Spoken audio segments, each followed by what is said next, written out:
இதை மட்டும் நீங்கள் வீட்டில் செஞ்சு வச்சிட்டிங்கனாக்கா இஃப்தாருக்கு உங்களுக்கு ரொம்ப ரொம்ப யூஸ்ஃபுல்லாக இருக்கும். ஆமாங்க, டொமேட்டோ கெச்சப் ரொம்ப ஹெல்த்தான டொமேட்டோ கெச்சப் வீட்டிலே செய்யலாமா? ஒரு 5 தக்காளியை இந்த மாதிரி கட் பண்ணி அப்படியே குக்கரில் சேர்க்குறேன். அடுத்ததாக கட் பண்ண 3 பீட்ரூட்டு, ஒரு 4 பல்லு வெங்காயம், ஒரு சின்ன பீஸ் இஞ்சி துண்டு, ஒரு 4 பல்லு பூண்டு, காஞ்ச மிளகாய் உங்கள் காரத்துக்கு தகுந்த மாதிரி சேர்த்துக்கோங்க. கொஞ்சம் போல் உப்பு சேர்த்துட்டு ஒரு 7-8 போல் பேரிச்சம்பழம் சேர்த்து கொஞ்சமாக தண்ணி ஊற்றி குக்கரில் ஒரு 2 விசில் விட்டு நல்லா வெந்துருச்சு.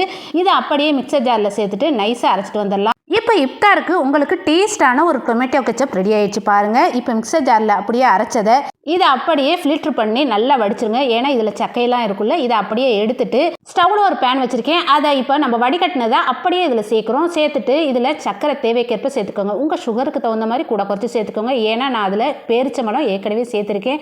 நல்லா ஹை ஃப்ளேமில் வச்சு நல்லா கிண்டுங்க. அது கொஞ்சம் கொஞ்சமாக சுண்டி வரும். அந்த ஸ்டேஜில் அடுப்பை அப்படியே சிம்மில் வச்சுட்டு இதில் ஆஃப் லெமன் ஜூஸ், அதாவது புளிப்பு, இனிப்பு, காரம் எல்லாமே இருக்கணும் இதில். இதை அப்படியே ஆஃப் பண்ணி ஒரு 10 நிமிஷம் கழித்து திறந்து பார்த்தீங்கன்னா சூப்பரான டொமேட்டோ கெச்சப் ரெடி ஆயிடுச்சு.